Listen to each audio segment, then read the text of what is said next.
il y a l'ami Ferniaud. Et une fois de plus, en Provence, il va se régaler parce qu'il y aura haute gastronomie avec Anne aujourd'hui. On va continuer à être récompensé. C'est Anne Chalier qui est avec nous, qu'on peut applaudir évidemment.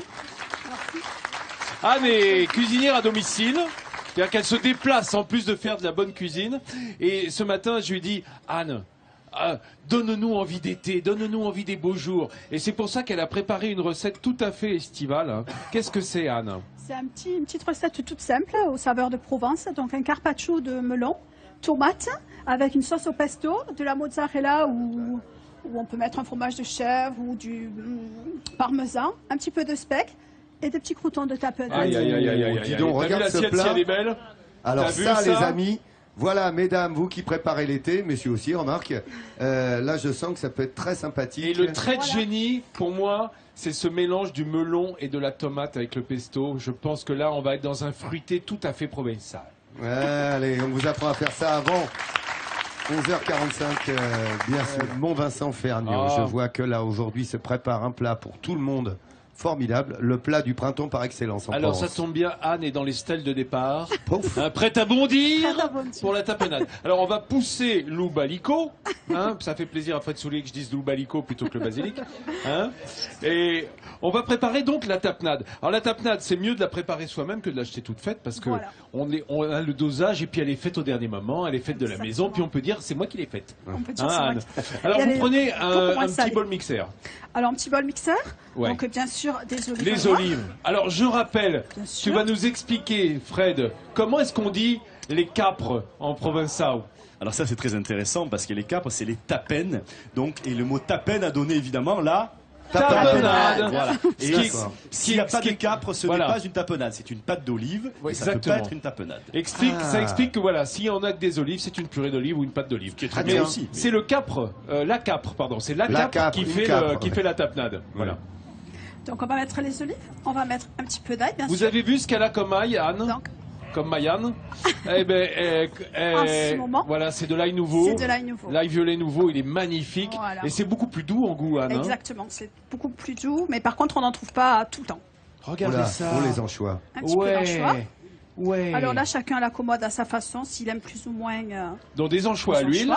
C'est ça qui va saler. Alors l'olive est déjà salée. L'olive est déjà salée. Moi, je déconseille vraiment de la saler parce que c'est déjà très salé. Ouais, entre l'anchois et l'olive. Voilà. Mais c'est ce qui va donner le dosage. C'est ce qui va donner le dosage. Et après on met la capre. Alors là, on en met beaucoup, c'est pareil. Alors ce ne sont pas les fleurs, comme les boutons floraux de la capre. Là, sont les fruits. Voilà, tout à fait. Moi, j'achète ceux-là parce qu'ils sont un petit peu plus doux et un peu moins amers. Alors en goût, ça va être du coup. Alors il y a cet arôme de capre qui est merveilleux, mais comme c'est plus gonflé et charnu, ça ressemble un peu à la consistance d'un cornichon, d'un petit cornichon, et ça donne un arôme et un peu plus de tenue, je dirais, à la tapenade. Et là, on fait quoi? Donc on mixe? On va mixer. On va mixer. On va rajouter un petit peu d'huile d'olive, bien sûr. Ah bah oui, attends, et ici en Provence, un peu d'huile d'olive, tiens Anne, bah voyons. Bien entendu. Un petit peu de poivre. Voilà, pour aromatiser. Pas de sel. Et c'est parti, mon kiki. Alors voilà, la petite girafe, elle est branchée là. Eh oui, ça manque de câble, mais Nathalie y pourvoira. Voilà. On va regarder dedans ce qui se passe. Voilà, ça va se réduire. Voilà, c'est parti, mon kiki. Allez, la tapenade est partie, on vous retrouve dans un instant. Ouais, pour le carpaccio. Voilà, un petit coup de mixeur. Et regardez ce plat, vraiment le plat printanier provençal s'il en est. Vous saurez le faire d'ici 11h45 avec les trucs et les astuces de Mademoiselle Provençal est dans l'assiette aujourd'hui également. Oui, elle était en train de commencer le carpaccio, mais est-ce que vous voulez voir comment on fait le pesto? Ah oui. Alors là, qui vient encore d'un verbe, soit italien, soit provençal, pesta, qui veut dire écraser, piler. Alors, mais qu'est-ce qu'on pile dans le pesto? C'est ça mon truc. Dans le pesto, on y met d'abord le basilic, l'oubalico. Et là-bas, il me le faut. Ah oui, il lui faut. Il lui faut. Ah, voilà, et alors c'est ça qui me dérange. Non, discrètement, elle a fait quelque chose là dans le. Regarde. Elle a commencé à mettre de l'ail aussi, mais surtout ces belles feuilles de basilic. Là, c'est du grand basilic, la belle grande feuille. Voilà. Voilà. Oh là là là là, il a bien poussé. Et puis ça sent bon. Moi, le basilic, ça me rend dingue. Ouais, ouais. On va rajouter quelques pignons. Attention, alors, les pignons, regardez. Les pignons, ils ont été grillés. Voilà, de préférence torréfiés, à sec. À la poêle. À sec, voilà. Ouais. Hop, l'huile d'olive, bien sûr. Alors, pourquoi est-ce qu'on met des pignons? Parce que, d'abord, ça va donner du corps et puis ça va aider à broyer. l'ensemble. Ouais. Hein, si on mettait que du basilic dans l'huile avec un peu d'ail, ça tournerait pas. Hein, ça écraserait pas. Alors qu'à l'origine, qu'on mette des noix, des pignons ou des amandes, ça sert aussi à pouvoir piler mieux le basilic. Voilà. Alors là, c'est la méthode moderne, hein, au mixeur. Eh ouais. Regardez, hop. Vous avez vu comme ça va vite. Il y a pas mal d'huile d'olive. Hein. Il y a pas mal d'huile d'olive. Ouais. Hop, on va rectifier. Regardez, et alors ça émulsionne évidemment. Voilà. Hein, c'est ça qui est intéressant. C'est l'ail qui fait ça. Hein. Ça va donner corps. Voilà. Alors cet ensemble de basilic, ail, pignon ou noix, hein, ou amande, c'est-à-dire toujours un fruit sec. C'est merveilleux. On y met parfois quand même un peu de fromage. Hein, voilà. Alors, on peut mettre un petit peu de parmesan, mais bon, en Provence, non, pas trop. Non, voilà. On pourrait mettre un peu de chèvre sec. Est-ce que je peux sentir ça sent... Bah oui, vas-y. Ah oui, on sent bien l'ail. Vas-y, vas-y, prends ça. Oui, matin, mais c'est de l'ail vas-y. nouveau, c'est de l'ail nouveau, donc ça n'est pas. C'est bon ça pour la reproche santé, pas. je suis. C'est un bain buccal dès le matin. Je vous fais goûter. Ah bah, là, pas tout de suite, hein. Hop là, t'es Ah non, tranquille. mais j'attends la fin de la recette. Alors, on a commencé le carpaccio. Et on revient dans quoi? Dans 3-4 Allez, d'accord, minutes, hein, ok, enfin dans allez, 5 minutes. Dans 10 d'accord. minutes, bah, quand tu veux, Lolo, quoi. Allez, J'ai envie de dire. d'accord. Allez, la recette, elle se fait devant vous avec Anne et Vincent. Hein, c'est une belle recette provençale. Regardez cette assiette. Vous pourrez la réaliser vous-même à la maison avant 11h45. On vous donne les trucs et les astuces avec Vincent et Anne. Et qu'est-ce qu'on mettra dans le panier champêtre à pique-nique, Vincent? Un beau carpaccio de tiens. fruits provençaux.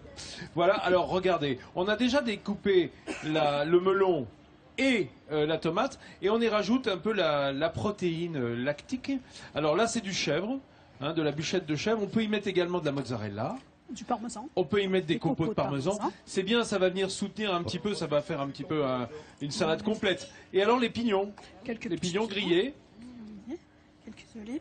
Quelques olives. Ah bah non, Marco, on fait chèvre ici. Et alors comme verdure, on met quoi, Un Anne? peu de roquette ou un peu de La masticade. roquette, c'est merveilleux la roquette, c'est un goût un peu poivré, un petit peu fort, et qui va soutenir tellement bien la douceur du melon et de la Après, tomate. on va mettre du speck. Ah, le Ah, speck. qu'est-ce que c'est que le speck? Alors le speck, en fait, on va dire que c'est un jambon légèrement fumé qui est originaire de Trentin au Adige, c'est-à-dire la frange nord-est de l'Italie à la frontière de l'Autriche, hein, le Tyrol, le Trentin au Adige, cette région.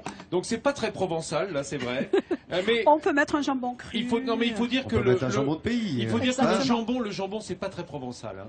On fait Ouais, pas beaucoup de cochons. Enfin, il y en a sur le Mont Ventoux, un petit peu, mais c'est pas quand même une spécialité provençale, le jambon. D'accord, Donc, bon, il suffit, on en va le plus, pas chercher. loin ici, effectivement, Italie du Nord est pas loin. Enfin, Regardez cette ou l'Espagne. Oui, absolument. Belle tapenade qui est mise sur les croûtons. Hein, qu'on a fait griller, et on termine avec le pesto, c'est-à-dire cet ensemble d'ail nouveau, balico, le basilic et l'huile d'olive. Regardez, la salade elle est faite. Ça, si ça se régale. Et là, vous Oh avez là les là trucs là et là les là astuces là là. pour faire la même chose à la maison. Quelle hein. merveille. Merci Quelle beaucoup, merveille. Anne. Avec Vous pouvez plaisir. l'applaudir, mademoiselle Anne, qui prépare tout ça. Vous aussi à la maison, faites la belle salade provençale façon Anne et Vincent qu'on propose aujourd'hui.